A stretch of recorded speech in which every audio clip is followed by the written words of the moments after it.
How did you feel about the plot twist in Peacemaker? If you haven't seen Peacemaker Season 2, the plot involves the multiverse. Yeah, I know it's kind of an overused concept at this point, but I think they used it really well here. In short, we're told that Christopher Smith Peacemaker has access to an alien portal that allows him to travel to other universes. In this season's first episode, Chris finds a world where his brother is alive and his dad seems to love him. He is involved with Harcourt and his heroic family is renowned for defending the world from danger. Everything seems perfect until we realize that it's a world where Germany won the Second World War. Their ideology prevailed and now everyone follows it. A word I can't say or my video might get demonetized. Let's call them Fruzis, German Fruzis. This concept comes straight from Detective Comics and has existed for a long time. I'll share the story behind this land and explore what's beneath the surface. To analyze the moral dilemmas that this season of Peacemaker presents to us, let's begin.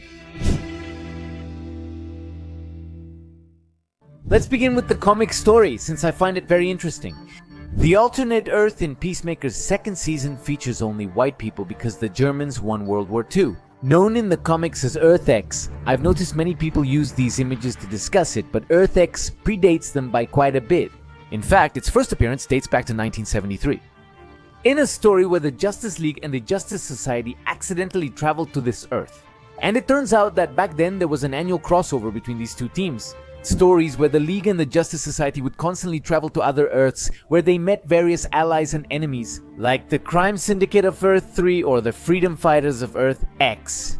On Earth X, both Germany and the United States developed atomic bombs, but neither launched them, fearing mutual destruction.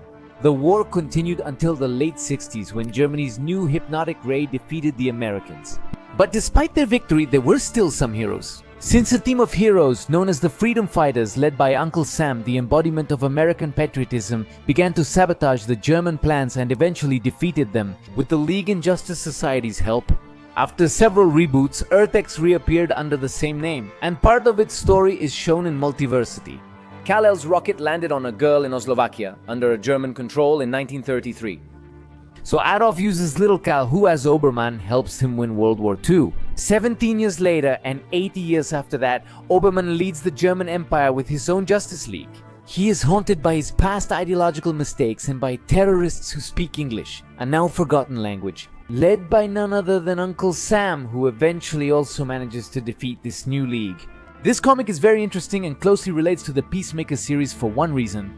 This Obermann, even though he did help the German Fritzes win the war at first, now feels guilty about it. Haunted by nightmares of past mistakes, he tries to lead the German Empire in a new direction.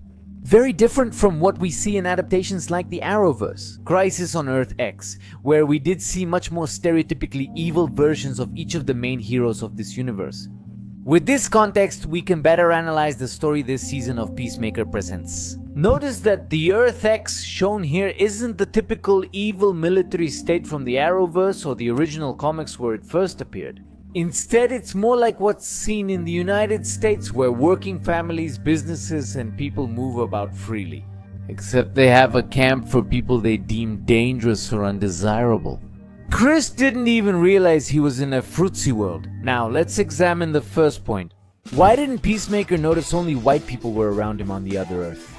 An easy answer is that, well, Chris isn't the smartest person in the world. I mean, just look at how he overlooked the mural and the propaganda books, Fruitsy. But I believe there's a deeper, more interesting reason.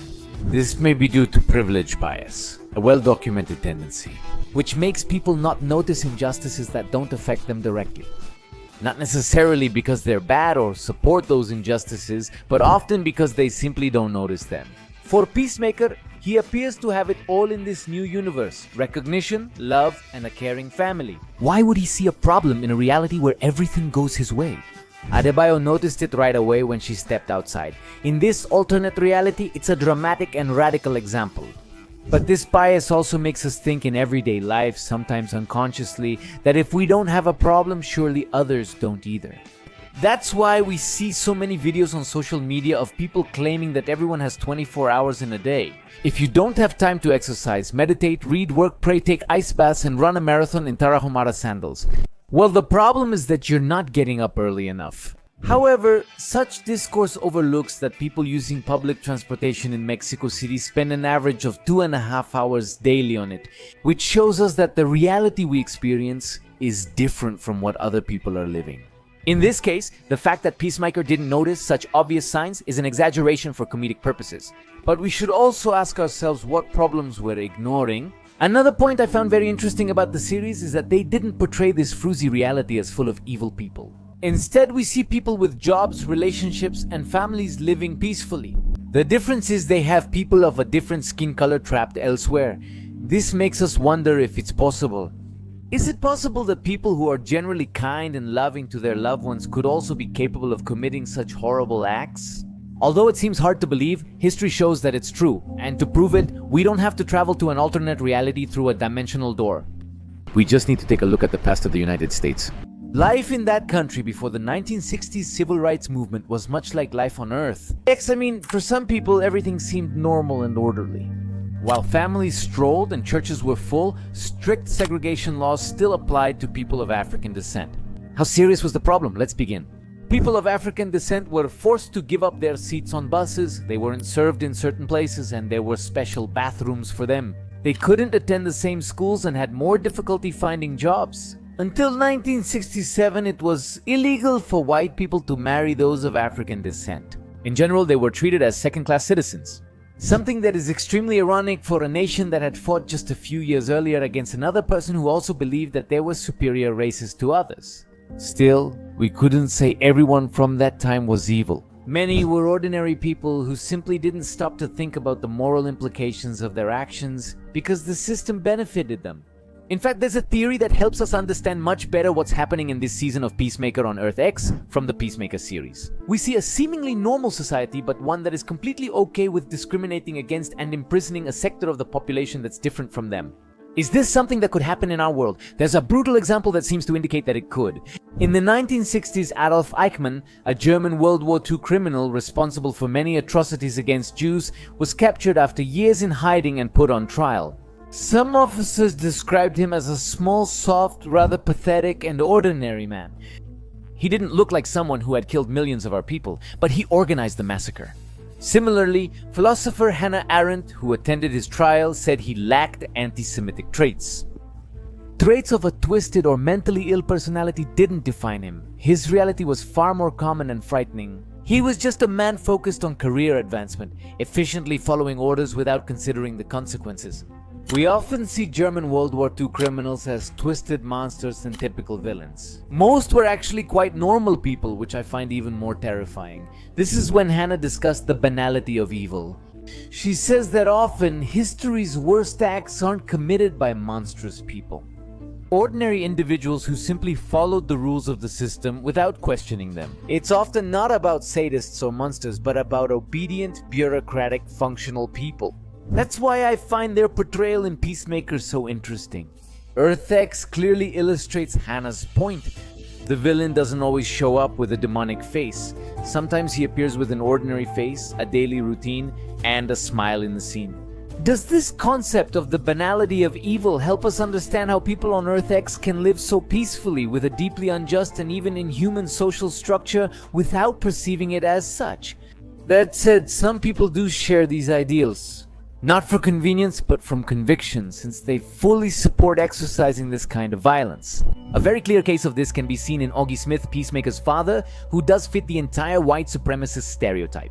In this case, the motivations of a person who thinks this way are varied. Many people in the real world still think like White Dragon, Peacemaker's father, such as fans of the comedy and singing club. What radicalizes people like that?